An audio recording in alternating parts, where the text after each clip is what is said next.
What about I don't want to play the devil's advocate, but the point of view which many of them make when they leave is that we've hung around for years. We are waiting for the party to take a stand. And he said that yesterday in his press conference, that if I want to work for the people of the country, Congress is no longer the party. You also raised that point at that party platform. Congress, no? We're in the Congress, no? I have not left the party. So where is the question? See, it is one thing to say that you feel that the party should walk the road of the ideology that it embraces.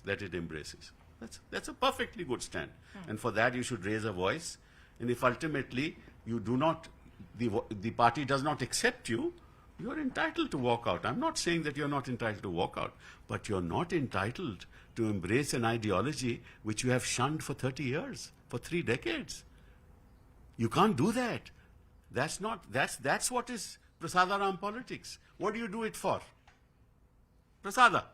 What kind of prasada? You've seen it in West Bengal. You become the leader of the opposition in West Bengal. Mukul Roy comes here. Suddenly they want to go back to TMC.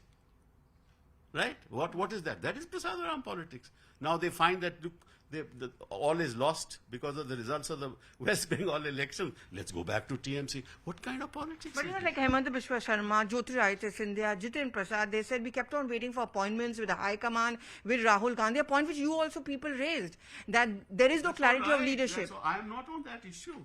People, do you think this is a reflection on the leadership of the Gandhis there? Have I said, this is a personal decision of Mr. Jiten Prasad. I have nothing to say on that. I have something to say about his decision to join a party which for 3 decades he opposed, the ideology of which he opposed, which means that these decisions are not based on ideology at all. These decisions are not based on policy at all.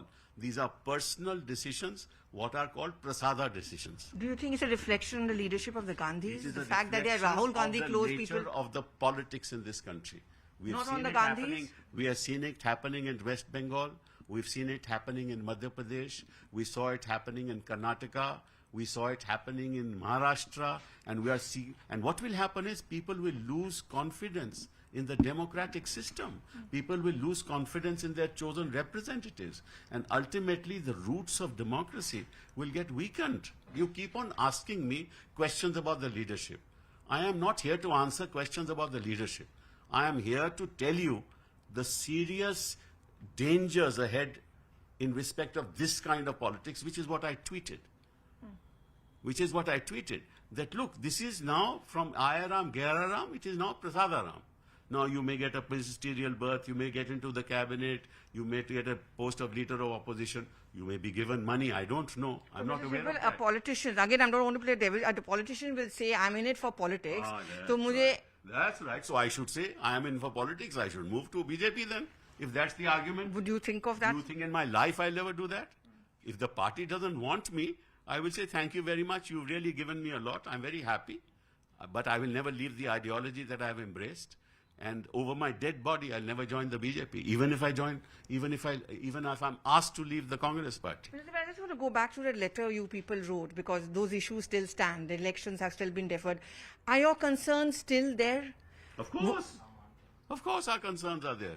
Aren't you worried that those concerns are not being addressed? Presently, no. Presently, no. They've not been met. So we'll keep raising the issue because we want the party. See, anybody who stops listening stops growing. That's life. If the father stops listening to the son, right, he will stop growing. If the leader doesn't listen in a corporate sector, if the CEO doesn't listen to those who are running the company, the CEO will not succeed. So let's be clear. The art of listening is central to politics, right? We want people to listen. We want people to listen to us and people to address the issues we have raised. If they are not listening to us, fine, that's okay. But we are still wedded to the ideology of the Congress Party. And we will never betray that ideology. I want to, before I start concluding, I want to talk to you about Mr. Sachin Pilot. Now, Sachin Pilot has not decided to join the BJP. He was promised that, his people would be accommodated almost a year to his so-called rebellions. And if tomorrow Sachin Pilot says, I have been patient, I have been loyal, what have I got? I am not going to comment on what Sachin Pilot will do tomorrow. I am only on ideology-based politics. If Sachin Pilot tomorrow, for whatever reason, joins a party which his father opposed, which he opposes even today, I will have the same comment.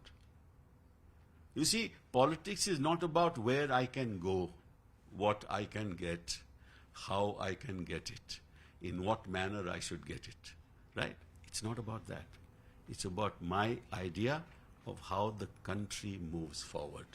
And that's based on clash of ideologies, not clash of personal interests. So, before I let you go, Mr. Sibal, you're saying that your concerns about your party remains, but you want to be within the format of the Congress, and perhaps Jitin Prasad should have hung on, and perhaps For Jitin Prasad to decide, it's not for me to say anything. All I'm telling you is that yes, we, as far as we the group of 23, and now that he's out, it's 22, right? We are wedded to the Congress and its ideology. And we will raise our concerns because we see what is happening around. And therefore, we want Congress to be the party that it was, that it may not be today. Thank you very much for speaking to CNN News. My colleague Pallavi Ghosh is with us on the broadcast. She had that conversation. And Pallavi, Mr. Kapil Sibal is known to master the craft of the art of words and how to argue or put his point forward. We heard that conversation. He says he's wedded to the Congress ideology. But he's also one of the most vocal critics of the Congress leadership or the manner in which the Congress party has been functioning so far. Absolutely, Anusha. In fact, he didn't mince his words. He took the pot shots at his own party when he said that it's a job of the leadership to continue to listen. And it's only when you listen do you grow. And I think that's the point he was trying to make, that the Congress party has stopped listening. Not just one letter, but remember that famous meeting they had in Jammu and repeated reminders to the Congress leadership that things cannot go on. It cannot be business as usual. But despite that, he said that there's no question that I'm going to join the BJP, because at the end of the day, there's something called an ideology. So he had something to say about Jitin Prasad. He calls it the Prasada style of politics. He also had a word of caution for Sachin Pilot that if tomorrow you decide to abandon the party which you are speaking out against, which your father fought against, then the same ideological tag will stick on to you. But at the same time, he also gives those very strong words to the Congress. I wonder if the Congress is even going to pay heed. It's all very well to criticize Jitin Prasad or Jyotiraditya Scindia. The jury is still out on whether it was an ideological battle which they failed to win. But the fact remains is that all is not well within the Congress party as well. Right. I mean, they are not just the juniors, they are also the seniors, the party workers who are hanging by hoping that things change. Pallavi, what is the reason that the likes of Kapil Sibal, who at one point were the frontline party leaders, held important portfolios in UPA 1, UPA 2, today feels sidelined? The G22 from 23 now also has a lot of senior party leaders. We saw what Ghulam Nabi Azad had to say a few days ago. Why this rebellion continues to persist? See, the fact is, Anusha, every political party goes through a churning out process. There's a generation change which takes place, and whenever that change takes place, there are always going to be people who are going to be sidelined, who feel sidelined, and who are hence going to be disgruntled. That's one fact. Like for example, when Rahul Gandhi came in, it's but natural that he had his own team, and that team did not always incorporate those who were members of, say, Sonia Gandhi's team. Sure. When she came in, she also abandoned many who were a part of, say, an Indira Gandhi or a Rajiv Gandhi team. So that change takes place. I think that's one point. That's one point why these people feel disgruntled. I think what is even more worrying for the Congress party, and should be worrying, is that it's all very well to talk about change and a generational shift, but it all should be backed up by what political party is all about: winning elections. When was the last time the Congress party won elections or even put up a fight?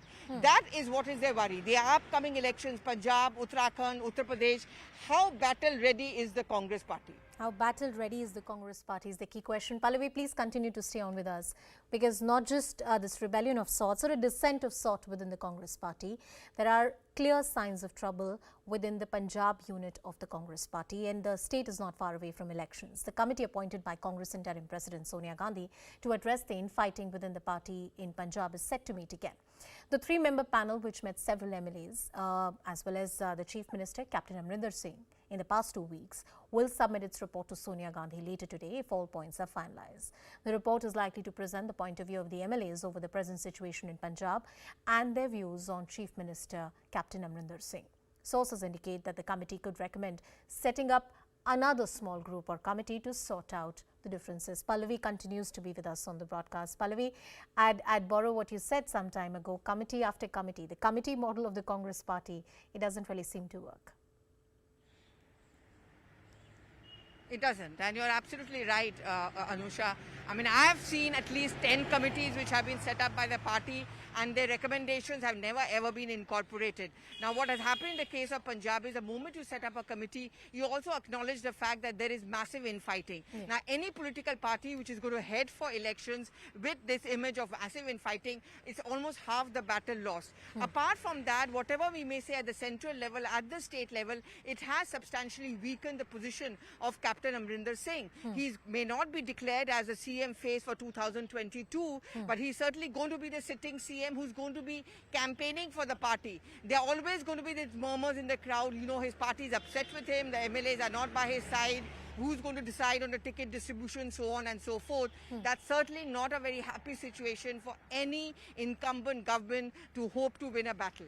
All right, Pallavi Ghosh carrying us all the details on that very important story. Thank you, Pallavi, for joining us on the broadcast. Here's